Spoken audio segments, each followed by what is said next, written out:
হরে কৃষ্ণ।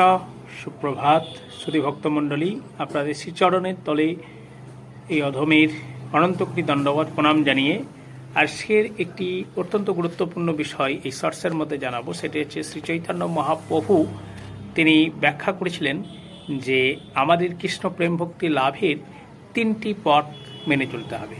সেই তিনটি পথের মধ্যে তিনি প্রথমটি বলেছিলেন যে নামে রুচি, অর্থাৎ যে নাম আমরা করছি, নাম সংকীর্তন আমরা করছি, তা যেন অন্তর থেকে এসে থাকে। দুই, জীবের সেবা, অর্থাৎ নিজের সুখের জন্য সব কিছু না করে সমগ্র জীবের জন্য যেন আমি কিছু করতে পারি। কোনো দরিদ্র মানুষকে দান, অসুস্থ মানুষকে পারাবার করতে সহযোগিতা, ওষুধ কিনতে সহযোগিতা, এরকম আর কি। আর তৃতীয় তিনি বলেছিলেন বৈষ্ণব সেবা। এই বৈষ্ণব অপরাধ যদি কারোর হয়ে যায় তাহলে কিন্তু আর কোনো জায়গাতেই তার কোনো স্থান নেই। একমাত্র সেই বৈষ্ণবই যদি ক্ষমা করেন তবেই তিনি সেই বৈষ্ণব সেবার অপরাধ থেকে মুক্ত হতে পারেন।